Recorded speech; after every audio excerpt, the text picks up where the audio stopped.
స్వచ్ఛమైన నాణ్యమైన గౌదర్పార్ పూజా ఉత్పత్తులు www.gaudarpar.com ద్వారా ఆన్లైన్ లో ఆర్డర్ చేయండి. మీ ఇంటిని దేవాలయంగా మార్చుకోండి.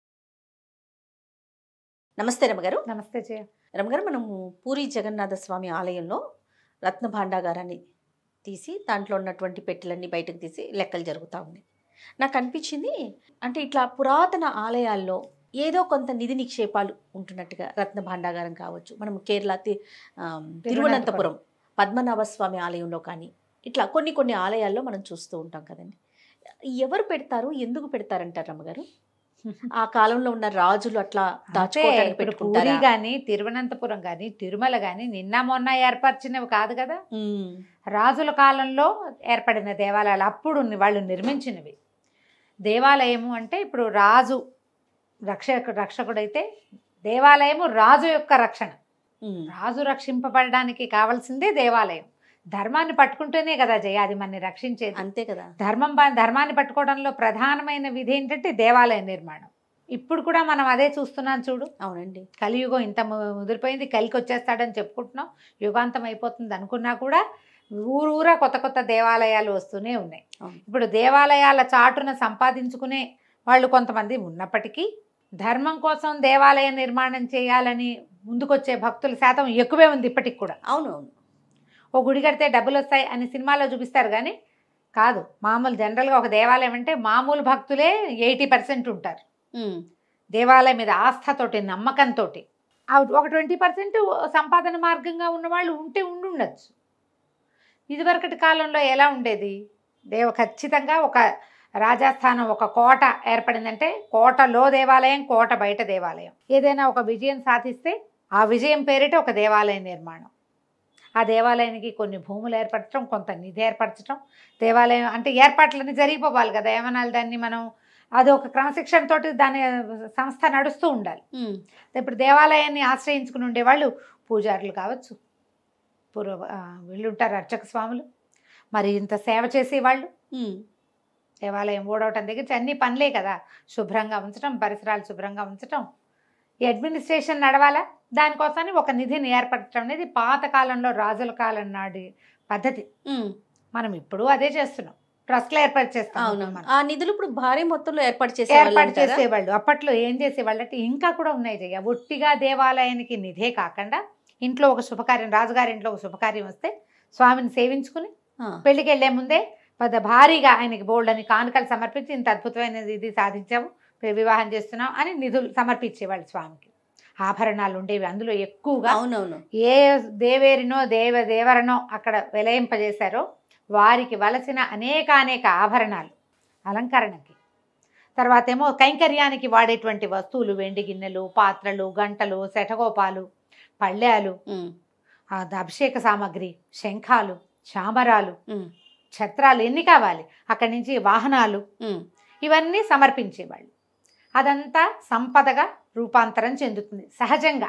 అవును, సంపదగా భావించి వాళ్ళు ఇవ్వటం సేవగా భావించి ఇస్తారు. స్వామిని సేవించుకోవటం, పెరుమాళ్ళని సేవ కోసం అప్పచెప్పినవి చివరికి కొంతకాలం తర్వాత అది సంపదగా పరిణమిస్తుంది కాలాంతరంలో. కాదు రమ్మగారు, ఎవరైనా దండయాత్రలకు వస్తారని కానీ అప్పుడు అది కూడా ఆ మాట కూడా చెప్దాం. ఫ్యూచర్ ఇబ్బందులు ఉంటాయి. ఇదే కాకుండా ఓ యుద్ధం గెలిచారు వల్ల, అది కూడా యుద్ధం గెలిచారనుకో, గెలిచినప్పుడు అక్కడి నుంచి ఏమైనా తీసుకొస్తే అందులో కొంత భాగాన్ని దేవాలయానికి సమర్పించడం. దేవాలయాలకి బహువచనం, ఒక దేవాలయం కాదు, కొన్ని దేవాలయాలకి సమర్పించేవాళ్ళు. కొల్లగొట్టుకొచ్చినవి కూడా రాజులు కొంత వంతు భగవంతుడికి ఇచ్చేయాలి, లేకపోతే పాపపు సొమ్ము అరగదు.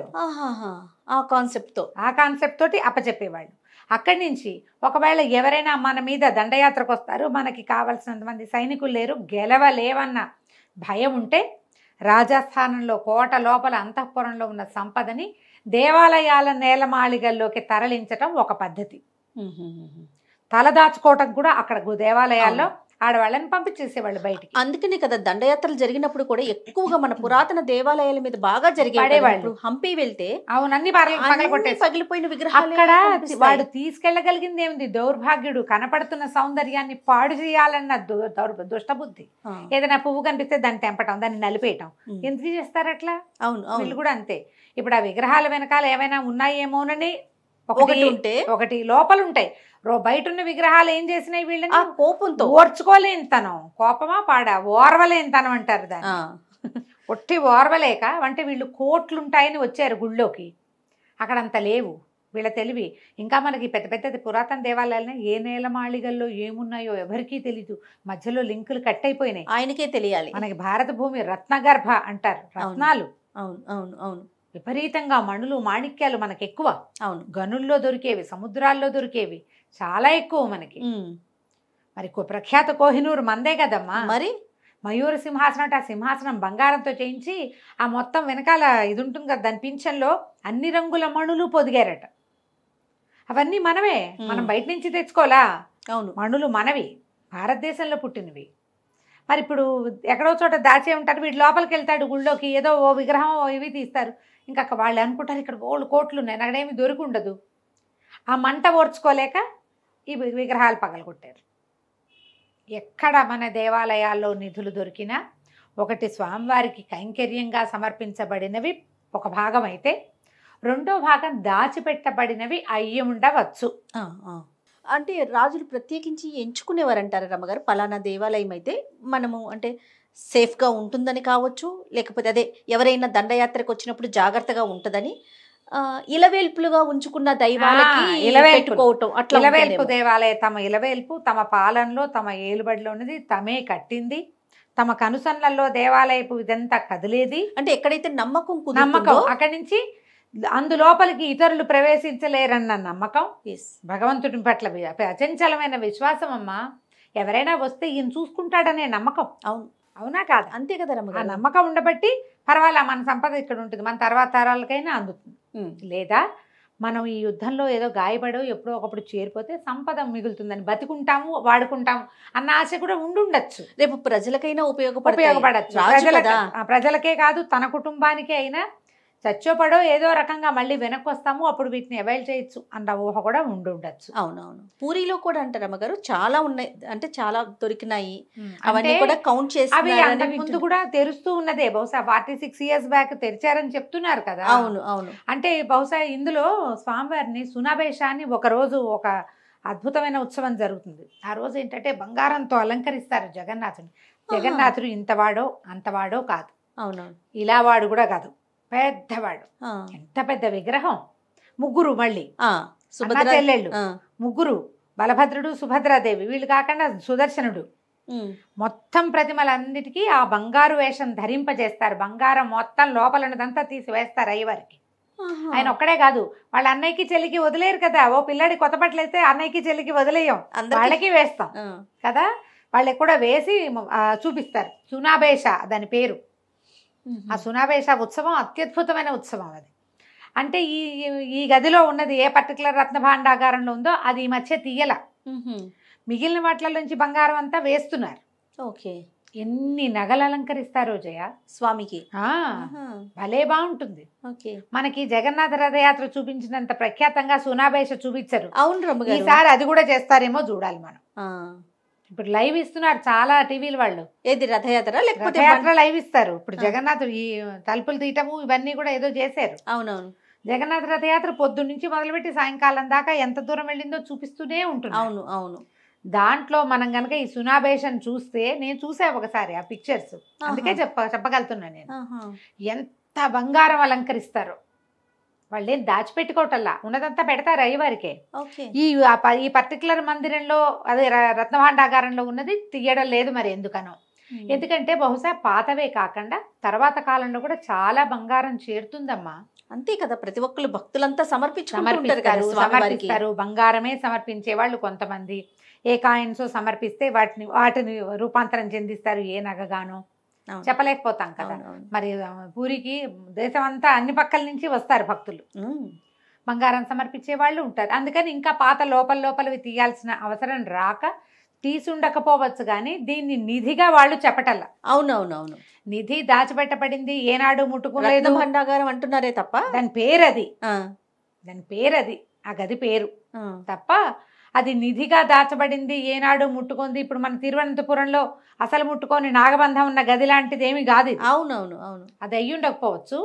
ఇట్లా కనపడుతోంది ఆ క్లారిటీగా. 46 ఏళ్ళ క్రితం తీసామంటే ఇప్పుడు అక్కడ ఉన్న పండాలు అర్చక స్వాములు 50 ఏళ్ళ నుంచి 70 ఏళ్ళ నుంచి పనిచేసే వాళ్ళు కూడా ఉంటారు కదా, వృద్ధులు కూడా. ఒకసారి జగన్నాథ సేవలోకి వెళ్ళిన వాడు బయటికి పోడంటారు.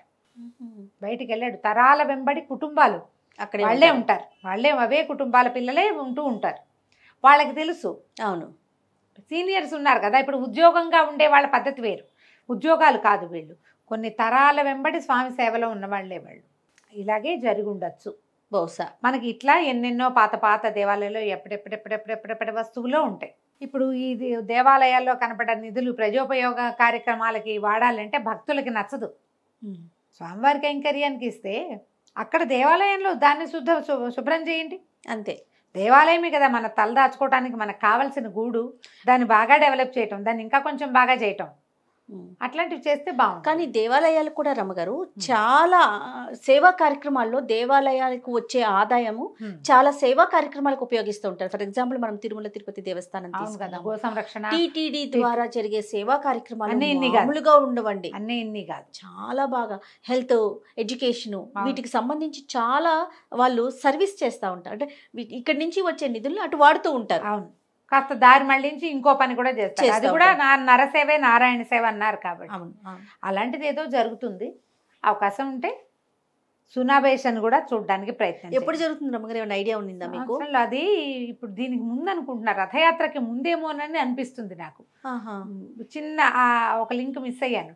ఈయనకి స్నానం చేస్తారు, జ్యేష్ఠాభిషేకం చేస్తారు కదా, జ్యేష్ఠంలో అభిషేకం చేస్తారు. అభిషేకం అయిపోయిన 15 రోజులు ఆయన ఎవరికి చూపించారు, ఆయన రెస్ట్ తీసుకుంటారు. స్వామివారికి జ్వరం వచ్చిందని చెప్తారు, బోల్డ్ నీళ్లు పోస్తారు, సహస్ర కలశాలతో అభిషేకం చేస్తారు. ఏడాదికి ఒక్క మాట. ఒక చోట స్నానం చేసే ఘట్టం కూడా వేరేగా ఉంటుంది. తర్వాత ఏం చేస్తారు, 15 రోజులు పథ్యం పెడుతున్నాం, స్వామివారికి జ్వరం వచ్చింది, జలుబు చేస్తుంది అంటారు. వైద్యులు వచ్చి చూస్తారు.